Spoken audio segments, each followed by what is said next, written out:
Nesse vídeo eu vou falar um pouco sobre a situação atual do Japão e por que esses movimentos que estão acontecendo nos seus juros longos podem impactar não só lá dentro do Japão, como também outras curvas de juros.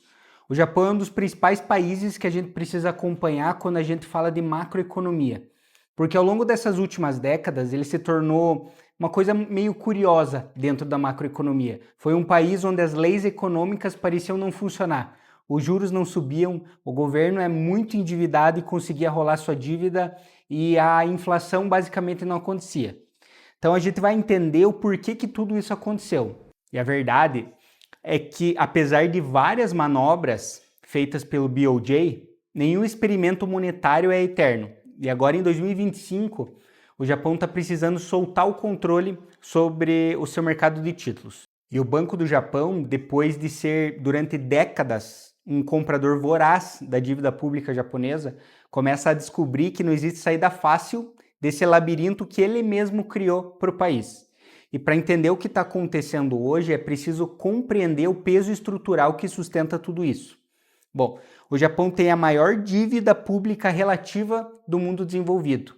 Já ultrapassa 250% do PIB. Isso significa que o país só conseguiu sobreviver porque o juro estava próximo de zero. O Banco do Japão literalmente comprou quantos títulos foram necessários para impedir que as taxas longas subissem, principalmente a de 10 anos. Essa política é chamada de Yield Curve Control, ou controle da curva de juros.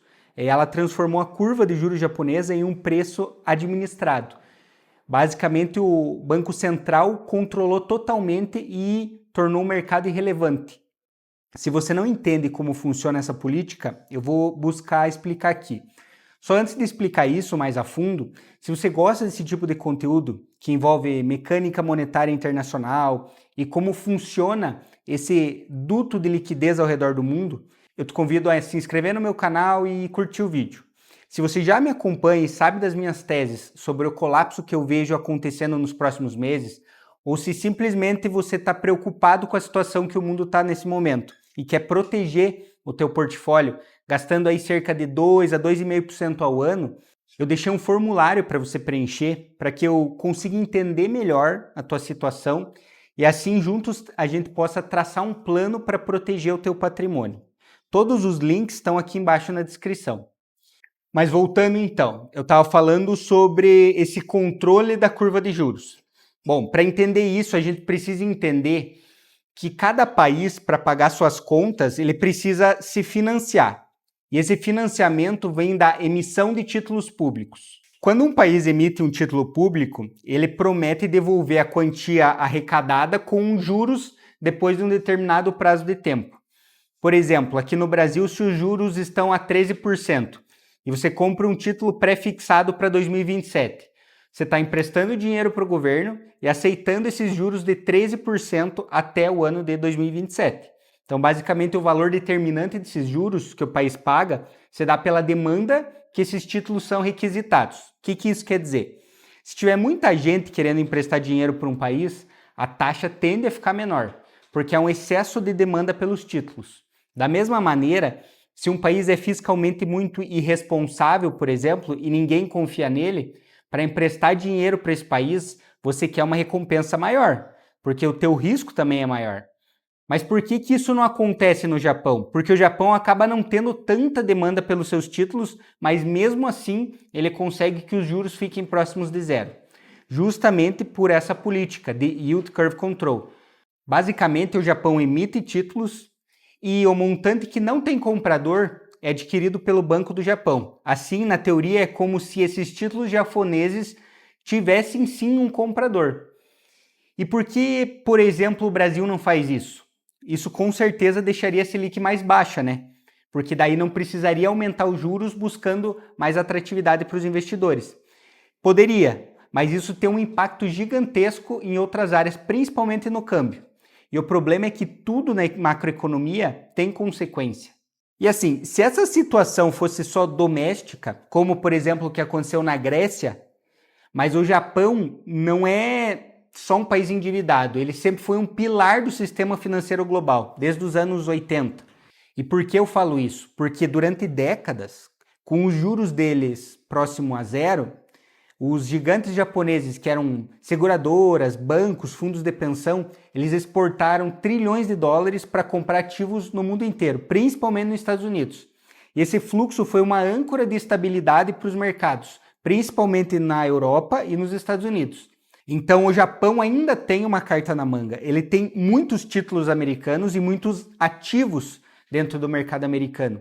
Talvez em um momento mais desesperado, o Japão pode ser que tenha que repatriar parte desses investimentos para ir ajustando aos poucos seus problemas internos. E se isso acontecer, o problema acaba virando mundial, porque o Japão ele é o maior detentor de bonds americanos, principalmente bonds longos, e se eles começarem uma venda desses títulos, é possível que eles comecem também a ter uma alta expressiva. Então os juros não vão subir só no Japão, mas também nos Estados Unidos. E eu acredito que isso pode acontecer porque o Scott Bessent, que é o secretário do Tesouro americano, ele está rolando quase na totalidade a dívida americana em T-bills, ou seja, em curtíssimo prazo, até um ano. Então esses títulos mais longos, eles não estão tendo emissões constantes ultimamente. Então eles tendem a não subir tanto. Para mim há vários pontos de estresse aqui, porque mesmo tendendo a não subir tanto, a gente consegue perceber que esses juros longos estão começando a se estressar. E não só nos Estados Unidos, como no resto do mundo, Alemanha, Austrália, Inglaterra, no mundo inteiro, principalmente no Japão, né? E assim que o Scott Bessent não conseguir mais financiar só por títulos curtos e precisar emitir esses títulos longos, a oferta deles vai aumentar. Isso vai fazer com que a curva abra mais ainda. E se o Japão também entrar vendendo esses títulos, vai ter uma pressão ainda maior para que esses juros americanos causem um problema gigantesco no mercado. Para você ter uma noção, nós temos no mundo cerca de 400 trilhões de dívidas, pelo menos, né? Se 1% desses juros no mundo subirem, então a gente necessariamente deveria produzir mais 4 trilhões de dólares no mundo só para compensar esses juros que a gente está pagando. O PIB mundial está na casa de 100 trilhões, então precisaria que o mundo produzisse 4% a mais do que está produzindo agora, só para ficar no 0 a 0 com esses juros que irão ser pagos. Então, para mim é uma situação que já passou de um limiar de volta. E voltando a falar do Japão, eu não estou nem falando do carry trade. Já fiz vários vídeos mostrando o problema que é o caso desses juros longos japoneses subirem para quem está exposto no carry trade do ien. Mas não é o tema desse vídeo. Por todos esses motivos que eu falei aqui, eu acredito que a crise dos títulos japoneses não é uma crise local. É um evento que pode potencializar um encadeamento sistêmico. É um ponto de falha estrutural no sistema monetário, na minha visão. E se o Japão perder o controle, o impacto percorre todos os mercados através de todas as estruturas comerciais internacionais. Para finalizar aqui, eu quero falar que o que eu acredito que pode acontecer nas próximas semanas. Depois que a Sanai Takaichi entrou como primeira-ministra japonesa, ela mudou o direcionamento do Japão. Durante décadas, os comandantes do Japão privilegiaram esse fluxo entrando no Japão e não os japoneses em si. E agora a Takaichi se voltou para dentro do Japão, dando estímulos e mostrando que ela vai priorizar internamente. Ela tem bem o estilo do Donald Trump, pensando em políticas que, na visão dela, privilegiem o país dela. Então, esse desfecho encaminha o Japão a soltar essa curva de juros e levar o problema para o resto do mundo, e não concentrar todo o problema para dentro do Japão. Se é uma atitude acertada ou não, não sou eu que posso dizer, mas ela já pegou um problema gigante que vem acontecendo durante décadas e foi a única com coragem de ir na direção contrária da que o mundo queria que o Japão fizesse.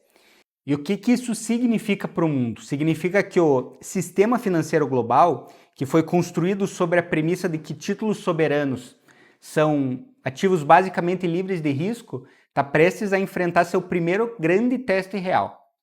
Se o Japão, que é a terceira ou quarta maior economia do mundo, perde o controle da própria dívida, então talvez esses títulos não sejam tão seguros assim. E para finalizar essa reflexão que eu quero trazer, é que o ponto central que a gente precisa entender é simples. Não é só o Japão que está quebrado. É o modelo global de dívida, que está chegando em um limite em basicamente todos os países de uma vez. O Japão apenas está sendo o primeiro a se tornar insustentável. E as consequências no mundo todo podem ser colapsos de liquidez dentro do sistema, trava de crédito, início de uma recessão que pode vir ou não com um crash imediato, pode demorar um pouco. E eu sei que muitos comentam aqui que a minha visão de mundo é muito apocalíptica e que esse crash não tem como saber quando vai vir. Bom, eu até entendo esses comentários, mas a gente já viu 10 a 12 crashes acontecendo pelo menos nos últimos 100 anos. E por que agora ia ser diferente?